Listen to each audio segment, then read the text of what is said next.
Hey Vegas, welcome to Vegas Realty Check. I'm your host, Tiana Carroll, and my partner in crime, Trish Williams, is off today. We are your local Las Vegas news show. We bring you everything happening in real estate right here. And if you find great content in this information or any kind of value, please make sure you join our tribe by sharing and subscribing or download this podcast. All right. So as always, we start at the beginning of the month. We are at the beginning of December. I can't even believe how fast this year has gone by, but we are at the beginning of December. So we're going to talk about everything that happened in real estate numbers last month for the month of November. But before I do that, I just want to send out on behalf of me and the show and everybody, I'm sure, in Las Vegas, our hearts go out to the victims of the UNLV shooting that happened yesterday at UNLV campus. It was quite impressive how the campus police sprung into work, and there was only 3 fatalities, which it could have been worse, I'm sure. So big shout out to the campus police for that. And again, we're Vegas strong.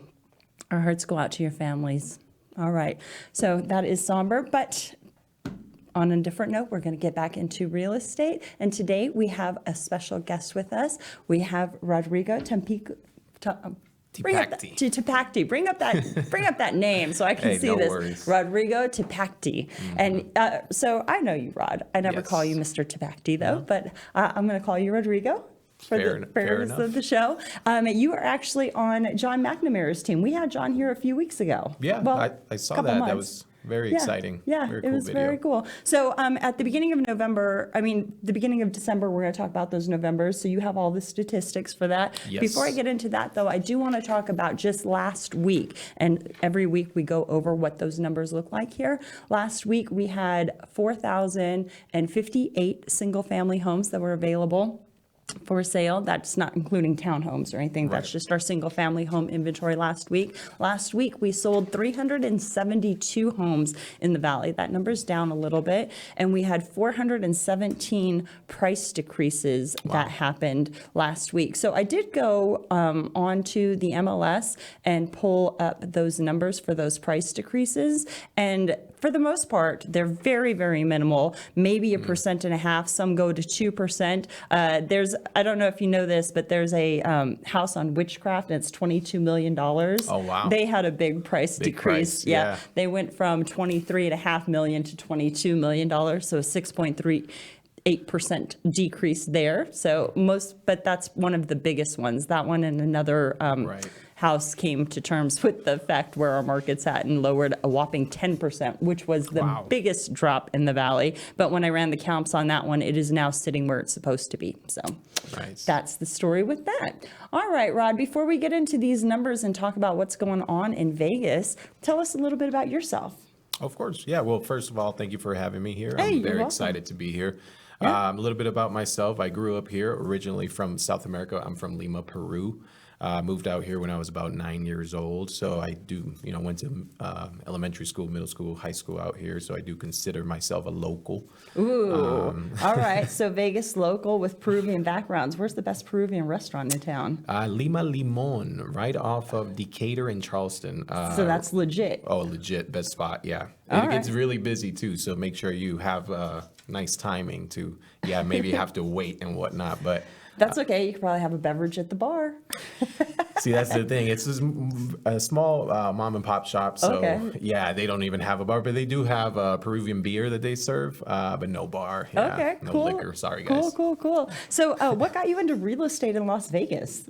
Originally, I wanted my career to be in the hospitality. I was really into food and beverage, of course, with my food background. Okay. And, when I was growing up, I always imagined myself working for a big casino out here or a restaurant and kind of running their food and beverage division.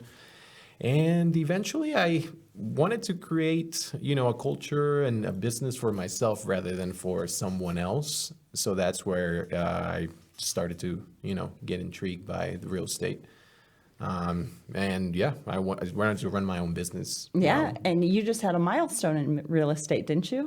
Yeah, I just passed my 5th year in the business here in the last August. So it's been crazy ride. Yeah. It has been a crazy ride. And in that 5 years, you've seen every market that we've possibly had, because It's true, yeah. 2021 to 23 has been insane. Yeah, I got licensed back in 2018. So I was right in the middle of 2018. So yeah, I've kind of been through some cycles here and there now, especially with the pandemic and seeing that big shift. And then, of course, after the pandemic, seeing a shift again. And now we're seeing another shift, right? A small And we're shift. getting ready to see another spike or a True. shift, because we've been saying it for a while here on the show. People who have been afraid to purchase because of the high interest rates, or people who are assuming that the market will eventually crash. And they want to pick up properties. We've been saying, listen, you got to date the rate and you're going to refinance. And yes, it's going to cost you some money to refinance, but if you can afford it now, get it, because you're going to build appreciation. And all national news was like, market's going to crash, market's going to crash, market's going to crash. But this week, Dave Ramsey went on national news and was telling everybody, now's the time to buy. Those interest rates are dropping, date the Right. rate. And I'm going, that's what we've been saying. No, I agree. I'm getting excited about it. Seems like confidence is coming back into the marketplace. Listen, those rates dropped just under 7%, and we had so many buyers jump into the market. What I thought was going to be a slow December, where I would just be chilling and celebrating and spending time with family, is turned into now booking on weekends and evenings and getting people into the houses so that way they can see them. And, 4,058 homes, that's not a lot of stock yet. We are creeping. No. There's Yeah. been times, in some of these past years that you've been in real estate, this, that there's been times where we've had homes at 2,000 on the market, and then Right. it's spiked up to 8,000 on the market. So we're sort of sitting right in the middle, kind of moving into quote unquote a buyer's market if we keep this uptick. Would you agree? I would agree. Yeah, Yeah. definitely. We'll see if the sellers come out. I feel like a lot of homeowners do have a very low rate if they refinance during the pandemic. Yeah. So it's very hard to walk away from that. But I am starting to see, people moving for natural reasons, right? Family growth, they want to downsize, relocate to somewhere. And there's certain things, especially like going out in Cadence and stuff. Some of those D.R. Horton townhomes and stuff are offering closing costs, and they're doing rate buy downs to 3% the first year, 4% the second year, and no more than 5%, which they're off. That's a whole rate lower than what your lender could get you without that builder incentive. So that's pretty impressive. It is. New construction has done a really good job of, bringing in buyers and keeping the market moving. I did feel that small shift where most of the buyers were just going after new construction, right? Because big incentives, I saw like 20 to 30,000 for upgrades, and on top of that, they were willing to buy down your rate. So it's a double whammy. Like, why not? Yeah, it was good for them. A lot of people ask, like, is it a seller's market or is it a buyer's market? And for a few months, I've been saying it's a builder's market. They're the ones getting all the business right now, because they can contribute more than a mom or pop who is selling their owner-occupied home, right? Yeah, exactly. Yeah. I always like to say it's a get creative market, right? Like, hey, either way you're going, as long as you get creative and you're open to the options, you can get a great deal as a buyer, or you can get top dollar as a seller. So Yeah. And this has been one of those markets that you have been able to, in a seller's market, which usually is not beneficial to the buyer, right? Right. You've been able to get concessions from the seller, which is beneficial to the buyer. And we really do like to utilize every tool available to us. And that happens to be a good one at this particular market, that we are able to get those concessions. I do think as those rates come down and things become more competitive, those concessions are going to start to dry up, don't you? Yeah, no, they're already kind of walking away, right? I had a buyer. Yeah, we went to see a listing, only 4 days on the market. She loved it. And we just wrote a clean, full price offer, didn't ask for anything. Yeah, I have a few in escrow that are very clean right now, and only one with concessions, when a few weeks ago, maybe up to 6 weeks ago, most of those escrows were with concessions. Yeah, exactly. Yeah, and so that's all cool information for our listeners out there, because you're here for real estate, right? So once we go ahead and do that, can we hop into our housing snapshot? Is that cool with you? Yeah, of course. Let's do it. Okay, so today is our monthly housing report. We go over everything that happened the prior 30 days. This was officially released from LVR, Las Vegas Realtors, with our stats for the month of November, even though this show will be labeled December's market report, because we're here. We are in the second week of December. Yeah. If you're watching on the YouTube channel, you'll be able to follow along with us, because we have now added graphics to this monthly report, which we keep saying we're going to do, but here we are doing it. They should be up on the screen for you right now, so you'll be able to follow along. All right, so those of you listening to the podcast, we're just going to run numbers. So all you analytics, this is always your favorite show. Let's start with the single family units. This month, we ended up having 1,435 sold single-family units on the market. That is down almost 6% from last month. Yeah. Yeah, so I have to say November was pretty slow. Slower time. Yeah, there's a lot going on, right? Yeah, there's a lot going on. We did take a lot of new listings this month. Yeah. We, listings, we took 1,969. So we're down almost, again, 6%. Yep, it's that 6% that is down. When our stock compared to this time last year is down like 40%, but that's because last year we just had that flux of inventory at this time of year. So that number, when I saw it 40.7, I'm like, oh, that hurts my soul. But in reality, it was just that spike that we had last year. So that's our single family units. Why don't you walk us through how many were sold in our under condos and townhomes. Yep. Yeah, it's actually interesting that these numbers are way better compared to the single family units, and we can kind of get into about why that may be right after. Let's talk about that. Units sold for condos and townhomes was 459, down pretty much about a 0.5%. Yep, that number stayed strong. Yeah. It's almost identical to what it was last month. And new listings, get this, 634. That's up almost 29% from That is previous up. month. So our inventory and everything in single family is going down, but it is coming up in that condo and townhouses. And I say it all the time, especially for people who live in other parts of the country. They're like, oh, we don't want to get a townhome or a condo. But in our valley, they hold their value. Yeah. They sell just as well, and in this month, even better than single family homes. Of course, yeah. And now the units available is only, about 1,200, which is down 22%. So what does that tell us? That people are buying condos and townhomes, right? Yep. And they definitely are. And I think a lot of that has to do with the median home price range, because our median home price range in the valley is 450,000. But for our townhomes, the median home price range is 275,000. Yeah. So it's definitely It's more affordable. And Yeah. it's a great starter home. And it not even a starter home. It's a great empty nester. It's a great investment. There are opportunities out there to build wealth. And people who bought last year in November have already seen appreciation in the value of their home over this past year, in a time when people were saying, the sky is falling, the sky is falling. Would you agree? Right, I agree, exactly. And the interesting thing is, of course, through the months of November and December, it is typical to see what investors and people that want to pick up maybe a secondary property, an income property, be on the market and kind of take advantage of the slower time. Maybe the family's taking a break, and going away. So, I think that's why those condos and townhome numbers are healthy. Yeah, those condos and townhome numbers definitely are healthy, which is good, because that's what we want, the health of our valley. And I get, I keep a nosy eye on other cities, especially cities like Phoenix, who are right next to us. And for me, Phoenix always feels like it's the stomping ground for real estate. A bunch of different real estate programs like 72 Sold and what have you have come out of Phoenix. Okay. So when people want to test how real estate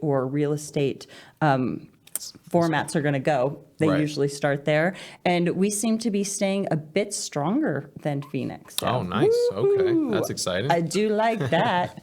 All right. So real quick, I'm going to go through just some market statistics and trends with you. So Okay, we're going to that page. That looks good for me. So we already went over the units sold. I do want to go to the time on market for units sold, Okay. which is going to be on, Rick's got it on the screen. Thank you, Nice. Rick, our engineer, shout out.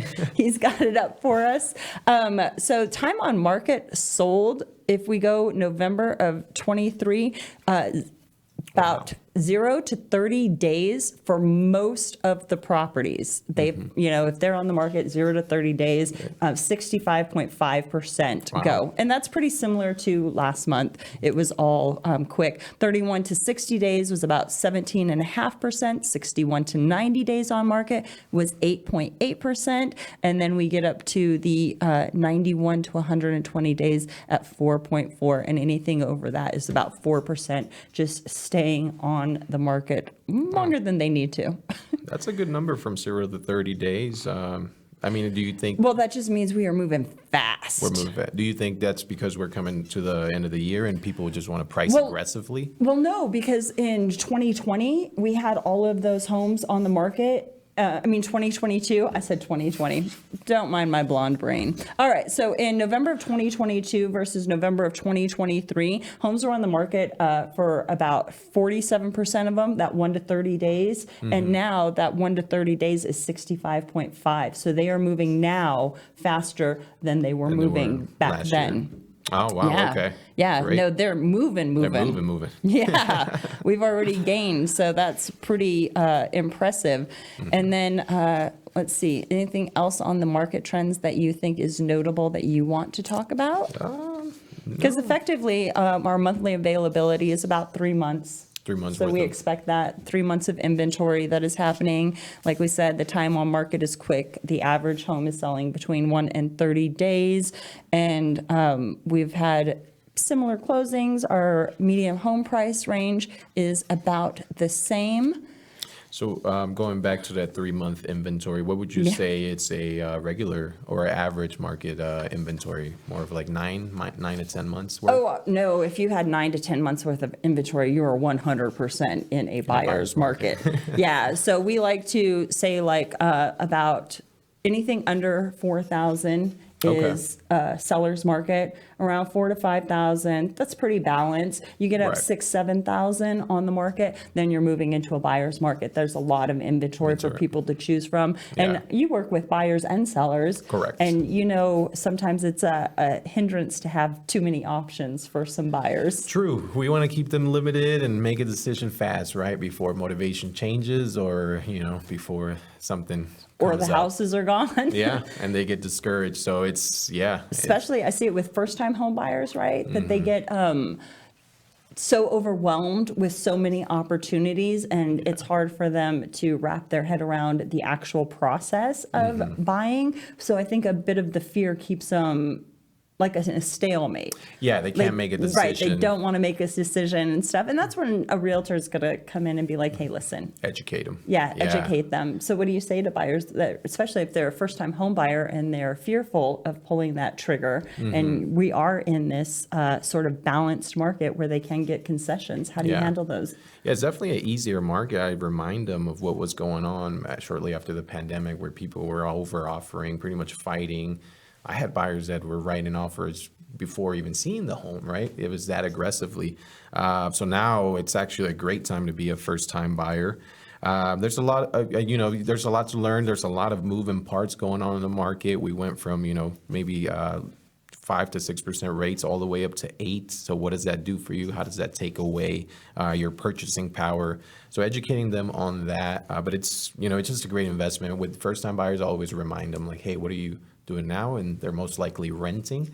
And they tell me all the time, hey, every year my landlord wants to bring up the price and this and that, and they don't take care of the appliances, and I have an issue with my home. And I'm like, wouldn't it be great if you just had a fixed payment on your home and you can upkeep it however you like? Right, and build your own wealth instead of somebody else's. Yeah, that one is always so hard for me to wrap around when it comes to renting. Just the loss of money and the inability to build wealth, and you have to start somewhere. Yeah. Otherwise, you're going to get you're out of the loop and you're a perpetual renter. Mm-hmm.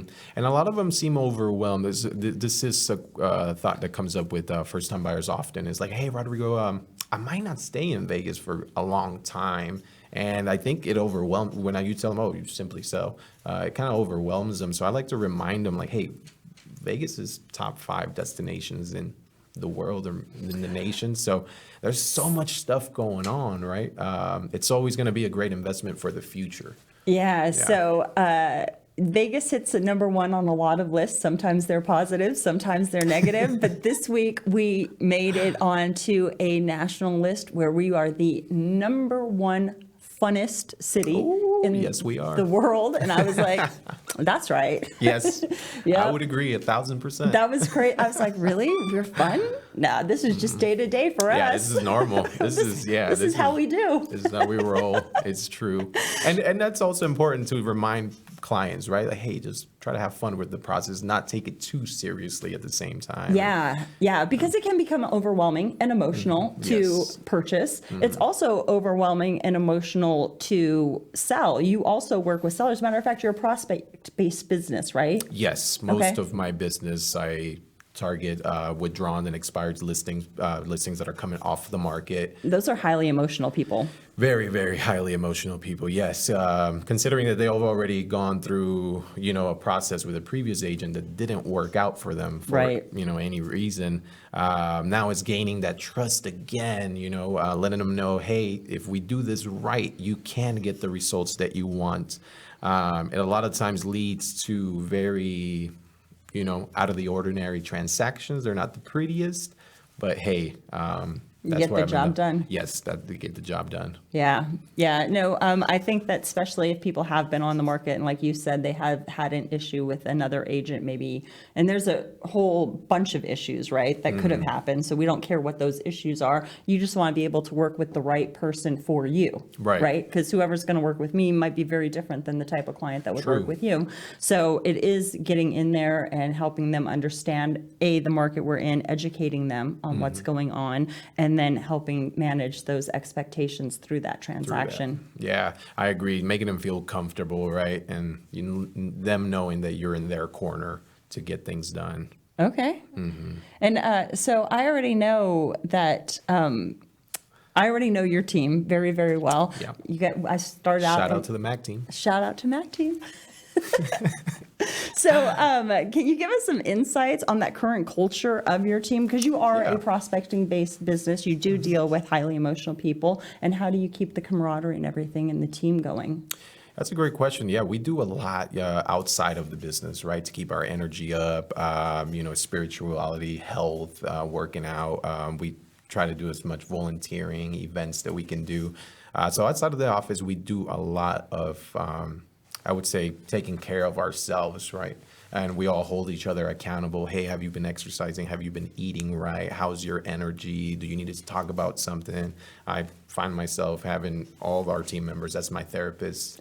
Well, isn't that just realtors in general? True. We just We're like all to a bunch vent, of right? therapists. we all vent it to each other, and then we work everybody's problems out, even in the sales transaction. Yeah.